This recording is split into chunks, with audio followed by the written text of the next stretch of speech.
Welcome to this Wise Women Roundtable looking at the Eclipse Cauldron that we are currently in the midst of as we head towards the cross quarter.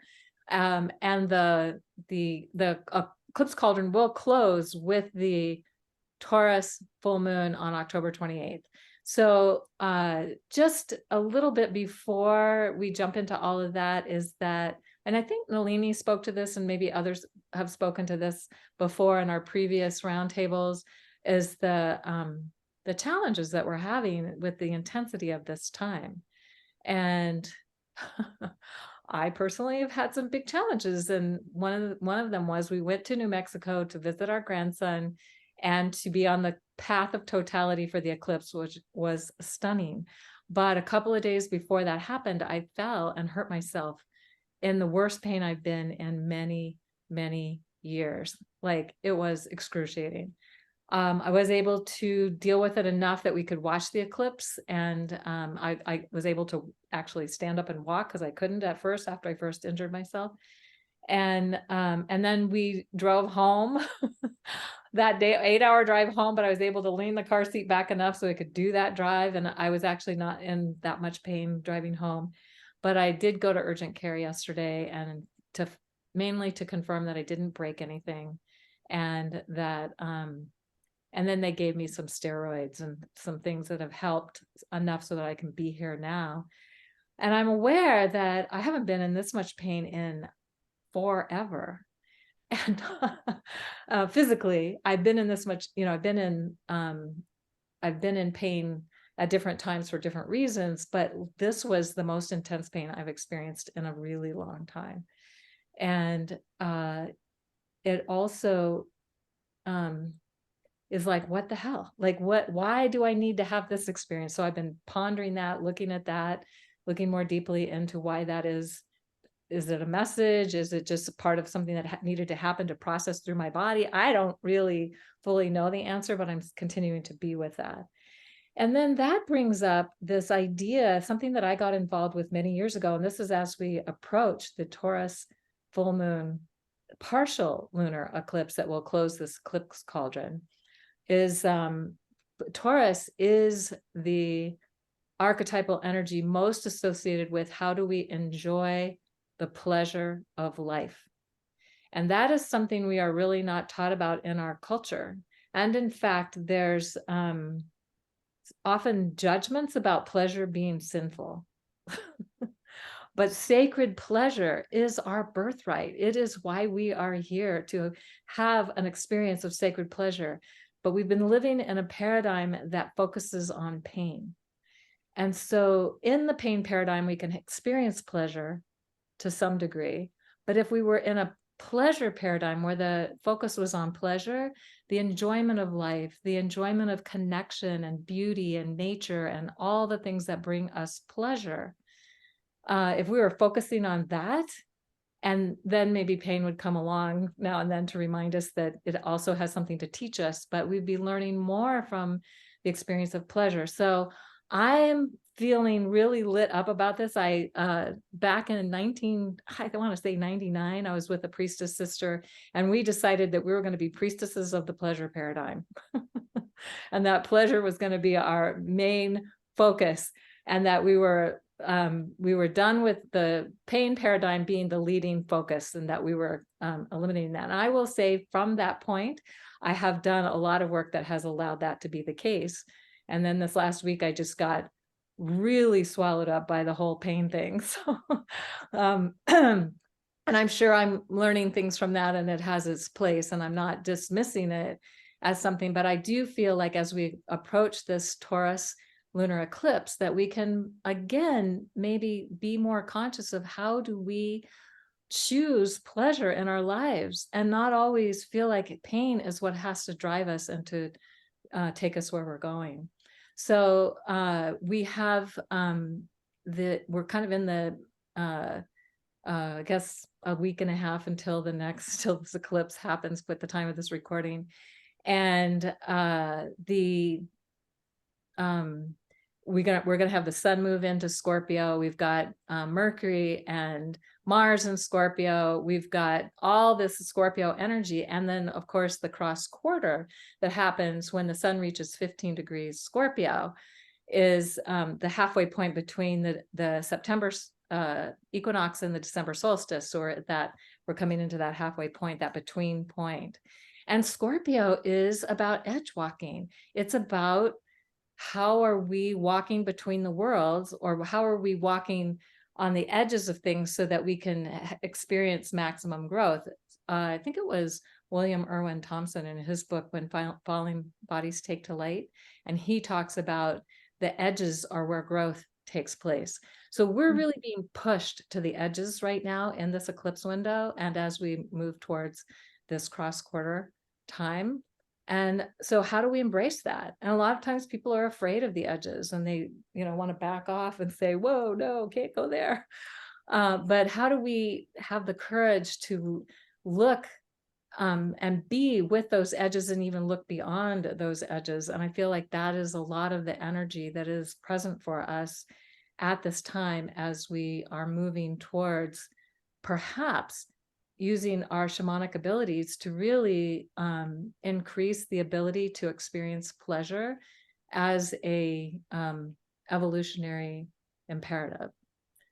So with that, I'm going to turn this over to Sara, and I'll probably be turning off my screen so that I can lay down so it can take care of my back. So you know why I'm doing that. And Sara, thank you for taking this over. Thank you, Kaylin, and thank you for being here today, despite your discomfort. Thank you for sharing that with us. So, so there seems to be a theme anyway. As this afternoon, I'm recording this in my early evening time, I was like, okay, so what's dropping in for today? I try not to plan anything. And I started just being nudged and prompted to think about conversations that I had with some of my clients, some of my friends in the last few days, and a dream also that I had. I'm actually running a program right now, which is all about the earth element and essentially being embodied. And I had this dream a few nights ago, which may well have been to do with, because I'm busy writing materials about it, but it felt deeper than that. And it felt as if I was very much in the dream temples. And I heard myself say, Sara, being in a body is the hardest thing for you. It's been the hardest thing in this lifetime for you. It's not your favorite thing at all. And as I was listening to it, it did actually feel like another part of me, and just a kind of like acknowledgement of, yeah, that's kind of true. And so I woke up and was like, okay, yeah, it's good that it's out in the open, that I can actually be aware of it myself rather than trying to pretend that I'm okay in a body. And we went through the new moon, and I got very clear guidance at the new moon to be fully present. I didn't get an intention as that. It was just like, be present, be present. And then my clients said to me, Sara, I haven't got an intention this month. I've just been told to stop and pause. What's all that about? How am I going to do anything? How am I going to do? So we had this discussion about how we were being asked to stop and be in our bodies and experience what that meant to us, and it will be different for each of us. So it seems very much a theme to slow down, what Kaylin was saying, be in the pleasure space, just enjoy, not multitasking, all the things that we all know about as kind of modern day busy women. So I think that seems to be a theme from what Kaylin was saying. And I also wanted to talk to you, and this is linked as well, and you'll understand in a second. A few weeks ago, in fact, 2 weeks ago, a group of graduates of the Flower Essence Diploma that I have the great honor of facilitating flew for the first time in quite a few years down to Southwest France, and we spent the weekend together. It was amazing to be together, it really was. And we stayed in this very beautiful manor house actually in my village. And we're looked after in beautiful ways by the people who own it. And a couple of years ago, I had actually been on their land because they have a big Magnolia grandiflora tree there. And that's the big white magnolia flowers. They're huge things, not the pinkish magnolias, which are also very beautiful. And so I knew these people and I knew the tree. So I was quite excited to go back and meet the tree. And when I made an essence with this magnolia bud or flower several years ago, when I tuned in, I was totally taken by surprise that Yeshua came straight in. And I was like, ooh, goodness me, because I'd never actually had what I knew to be direct contact with him before. And I was like, So I didn't know quite what to do with it. So I just didn't really do anything, just wrote down. And then a client who was also taking the flower essence diploma, we were in a group together and I had relayed my experience with them. And she started crying and she said, and this lady's in Florida, she said, I made a Magnolia grandiflora essence about 2 weeks ago and Yeshua came through. And we were like, oh, okay, so we need to start listening here. So here we were back, a group of very wise, experienced flower essence people. And the magnolia tree was asking to be the center of the creation. And so we basically placed bowls underneath the magnolia and we allowed the trees and other beings. It's essentially how essence people do these things. We just kind of like pour water into bowls and go, wow, this is amazing. You have to kind of be there to understand it. And we left the water there and kind of went off and did our thing. It was a beautiful, beautiful weekend. The sun was gorgeous and the blue skies. It was just a very beautiful time. And a few of the others there then started saying, you know what? I can feel Yeshua's presence. And I hadn't said anything. And so all of a sudden, we started being really, really conscious of this. Anyway, so we made this essence. It was beautiful. We've all got bottles and we brought them home. And there begins often the months and years of, integrating and saying, well, what it actually is this essence for and how would we share it if we wish to do that? Because often it's the experience that changes you. You don't actually need always to take the essence. And then during the week that followed, which was last week, I had a couple of times when I had, again, the privilege to be with clients. And I heard such pain being expressed by these women. And we can all look inside of ourselves and go, goodness me, I can feel, I know that time, but they were just being so honest and so, this is how it is. And it was so damned hard. It was just like really, really hard. And all I could do, what I felt was this essence was just present. And I could feel the Christ consciousness. And exactly when you have this level of spiritual, emotional pain that you carry from life experiences that may come from other things, there's not very much that can ease that pain. But when you bring this Christ consciousness, which I experienced then, you think, okay. And it starts just, everything kind of slows down. And I don't really have words for it, but I started to really experience the essence without actually taking it, because I think it had flowed through us as being part of it. So I guess I just wanted to talk into my experiences of that and to really acknowledge how difficult things are right now, and that if you have physical or emotional, spiritual, or whatever levels of pain right now, maybe all of them together, then there are healing balms right outside in the nature kingdom. And we don't have to pour water into bowls with groups of people to experience it. It helps sometimes to be present with others. But yeah, so thank you for listening. And with that, I'm going to pass over to Nalini to hand over the baton to you. Well, thank you. I used to like running relays when I was young. So we were talking a bit earlier, trying not to have Kaylin sit up too long, but we were talking earlier about this whole dualistic construct of pleasure and pain. And one of the things I've been observing lately are certainly the challenges within myself, within my field, and with others around me. And those who are showing up are tending to present with what Source is saying right now are symptoms of darkness, or what we would call darkness.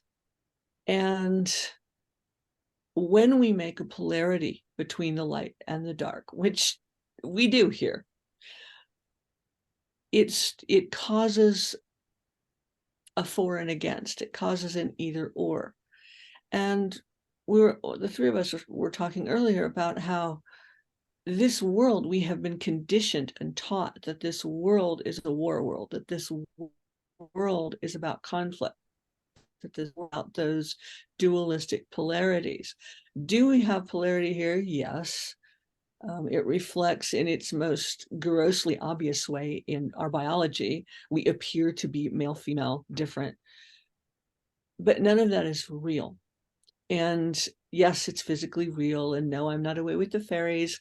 This is something that we are all recognizing, if not integrating at this time. The equinox exploded our realities into these shards of fractals of reality construct. And I'm watching many grab for them. I mean, why wouldn't you grab for the side of the pool if you're drowning? But they have very sharp edges. So I'm seeing a lot of beings with lacerated paws, not realizing and still holding on to what causes them pain, which is the point here.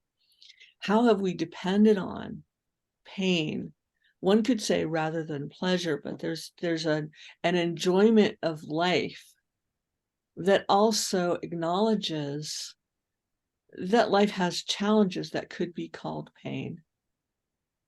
I've gone through certain experiences where I actually did not experience pain or fear. And when all the medical staff around me or other people around me were saying, oh, this must really hurt. Oh, you must be really afraid. No. And it simply depends on what currents we're riding, letting the swell of what's happening right now support us. So I'm watching myself inwardly look at how have I leaned on pain and fear for support as a worthy opponent, or to keep me on my path, or because some part of me came in to purify that, right? And because, I mean, whatever belief system, which we of course abbreviate BS, whatever that is, and it's all just streaming away. It's all pulling away. So at the moment, I look at people's configurations of energy, and they are not cohesive, and they're not meant to be at the moment, where these pulling apart strands, pulling apart fragments, all of light, because the shadow is also light. It's just a little filtered, but all of these things pulling apart, and they're meant to do, and what we are meant to do is let go. And then if you just feel the energy, just let go. All those little things it's usually in our physical bodies, sometimes in our emotional and psychic little Gordian knots, but they're just holding on to something that really will not serve us going forward. None of the rest of what it's about matters as much as it won't serve us going forward. And then let that swell carry us. It does not feel like drowning. It does not feel, well, it can feel like being overwhelmed.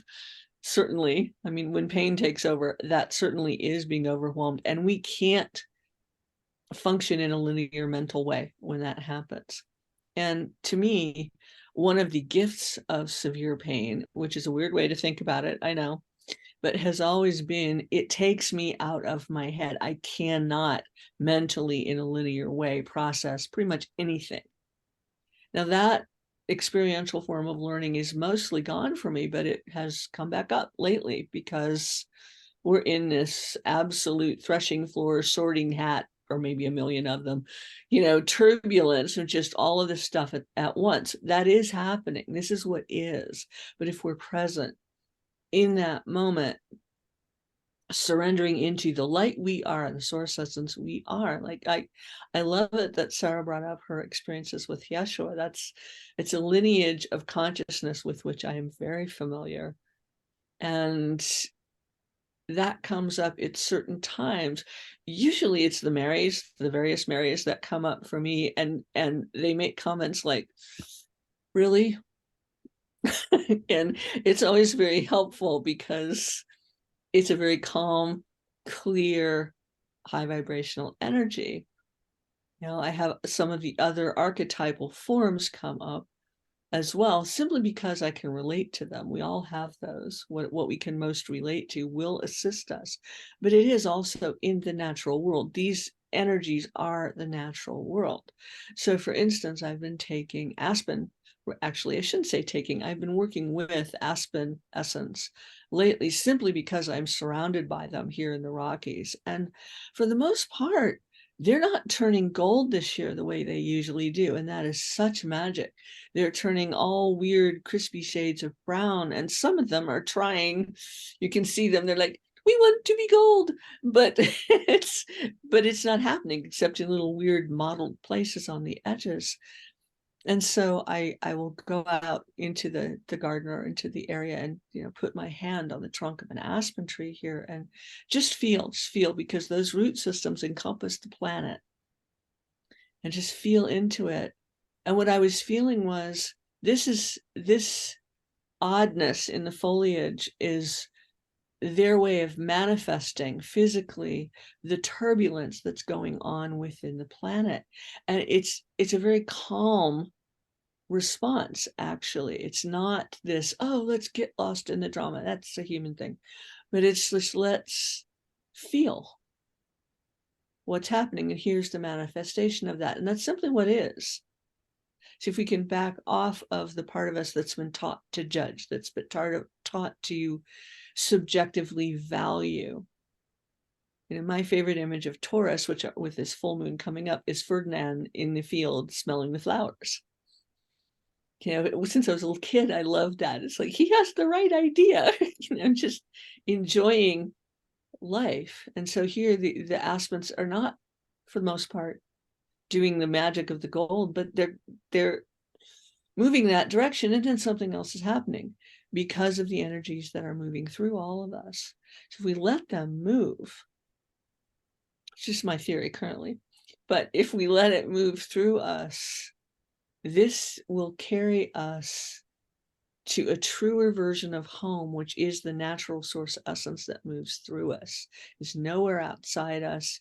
It's not taught to us, given to us, preached at us by anything or anyone else. It's here.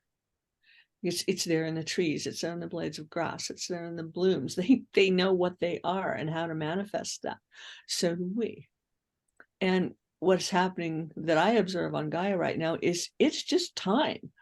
We need to become this, and so we are, and we will.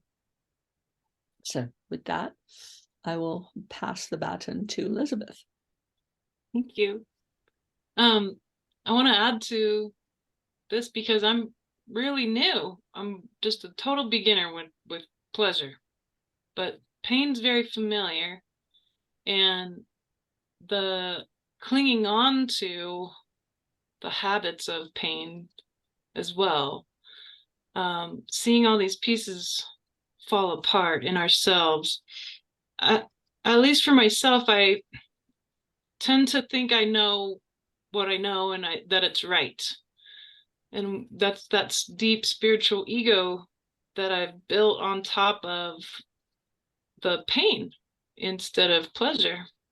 Being a very stoic, deprived warrior and trying to be things that I'm not. has created a lot of pain in the body. I also want to speak to those who may have chronic physical issues or pain that seems to be really mainly physical or come from genetics. That is the world I've been in, and having the allopathic world tell me that I'm basically helpless and that there's nothing I could possibly do, that my future is very, very terrible, and that I'm meant to be in pain, and believing that. So from the inside, then we build these terrible habits, addictions, really negative self-talk. And instead of being that essence that Nalini's talking about, we wear this really ugly sweater full of a lot of terrible self-talk. And only now am I realizing how it's created a physical experience of pain.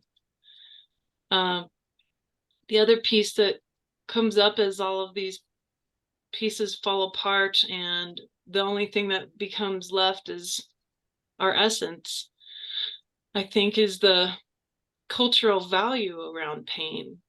And that's definitely apparent because there's an incredible industry of pharmaceuticals and false medicines that are not from nature that have everything to do with pain. And of course, then we have alcohol and other drugs and things like that that create the tight cycles of waking up, feeling bad, going to get your habitual fix to just get through the day. And what's the antidote? What's the antidote to feeling sorry for yourself, being a victim of emotional pain or all the trauma we've been through, and of certainly feeling a victim of your own body? I think that at least in the past 48 hours, I think it's presence. Like Sara was saying, be so present right now. You can't keep leaking all your energy into the future and how you hope that you can control some outcomes or manipulate outcomes, even if you mean well. And you certainly don't want to be leaking your energy into the past, because it takes a lot of effort to flip your big book over and look at all the past, unless you're doing it consciously to find some kind of linchpin around why you have certain habits or certain outcomes that keep showing up in your experience. I think it's a waste of energy in general. And of course, all those little voices in your head that are not really your soul. Noticing that too, being so present is the antidote to much of these things, even present with the physical pain. And talking to the body, our poor bodies. My poor body, I've talked to her so meanly, so terribly for so long. And she's in pain because of that. So no wonder, no wonder. And taking on the projections of the allopathic medicine or really anyone, as they look through their own lenses of what they think they know about reality. I think that too, another piece around this is to ask yourself, really ask yourself, what does bring you pleasure? And I'm new to that. I have never asked myself that question. I've always focused on, what am I most afraid of? I'm going to go tackle that. And then I run that through my body and wonder why I'm so miserable. Or what am I, what's the next big block? What's my failure? What's my flaw that I must work on? I'm very, very clear on what my flaws are. And yet I've covered them up with more arrogance and more of my own ego stuff just to keep myself afloat. And that's no way to live, really. And the body can't live like that. And so she gets into more pain. And it's a terrible cycle of covering up all of these energies with things that are not real. The presence and asking that, what can I do today that brings me some pleasure? Making it very simple at first. Finding little things to start with. Because if we're so used to being in pain all the time, we don't know how to seek out pleasure. And the foods that are healthy, but also bring your body pleasure, or getting rid of things that might have brought you pleasure before, but they were temporary, like alcohol, for example, for myself at least, has to go. Because although she's been a very interesting friend and I've had a long love affair, that one has definitely damaged me and made it much harder to seek out true, healthy, natural, source-oriented pleasure. You know, alcohol exists in nature for very short times, and it's not meant to be stored up in a bottle and imbibed. Really, that's not natural. The natural piece is key. So, like, finding those little moments, the meditations that really help you to open up, or the experience with those friends and making the flower essences, that's so pure. And seeking purity versus power, I think, is a beautiful thing that's opening up that we can play with. Seeking purity is key. And so finding the pleasure that's pure, it's not linked to, say, a pharmaceutical industrial complex, or it's not linked to addictions. It's not linked to lifestyles that are really born of pain, and that it's not linked to things that are beyond Gaia and human made. Humans have been in pain for a long time. We tend to be very expert at suffering and not so good at creating great, brand new, awesome paradigms unless the earth forces it to happen, and that's exactly what's going on. So we're in this beautiful place in space, and the new energies are available, but we haven't been present enough to actually let them work on us. So we keep clinging on to the old sweater. But if you really unravel that old sweater, you'll find that then you can feel pleasure. And again, I'm pretty new at this, so but I'm finding it. I'm finding like my body is experiencing this light, and it's like becoming free of, oh, I don't have to keep seeking out my fear and my pain experiences to learn anymore. I can perceive these things outside my body and recognize them without running them through the body anymore. And that's totally important as our bodies are changing rapidly. We're becoming more and more formless, more psychic, more open, because that's what Gaia needs from us right now, so we can become the natural human again and not work in the unnatural, controlled demolition of consciousness that's been going on for 12,000 years and longer. Lastly, I just want to point out that if you need a remedy for your physical pain, being present with it, but recognizing it for what it is. Just like shadow is really just light under pressure, or consciousness under pressure, pain is actually also light. Pain is light too. And if you're recognizing that it's informative light, and that you don't always have to experience it, like Nalini said, you don't have to experience it necessarily in order to get the information that you need. And you don't need to let anybody project onto you that you're supposed to be in pain either. That's huge. Or that you're a victim of your own body, or a victim of your own genetics, or whatever that might be. Don't let that enter into your heart space. Recognize that you're in this experience and it's all light. Now, that's a trick of the mind a bit, because you got to convince your brain that that's true.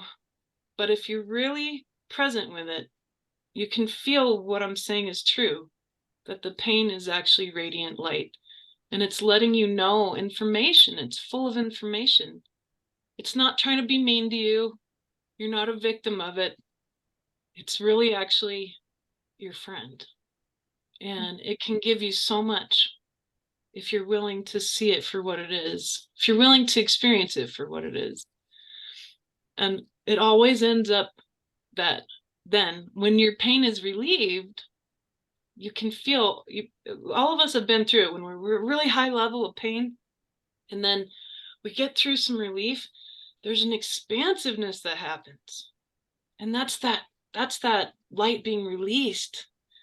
And you feel better, you feel expansive, you feel euphoric, all your endorphins and your oxytocin is moving around in your body, and you experience oneness and love. And that process can be sped up if you're just present and you don't let yourself get stuck in the cycle of victimhood, especially around physical pain, because it's always only just energy. So I deeply appreciate, thank you so much for these lessons today in pain and pleasure, and the beautiful breakdown of the old paradigm that we are not a victim of clinging on to the old, that if we can let go over and over again and be so present, it can help us to be relieved of what we think we know, be relieved of what we think is right, and experience the truth, because that's always there. And you're not going to see it if you run it through what you think you know. And you won't feel it in your body either. But your body knows. Your body knows real pain, real pleasure, and what to do with those qualities of light. Trust your body. She's very powerful and very strong. And we're here for these changes and the light that's available to us. So I hope that it supports people. Thank you. Mm. Mm.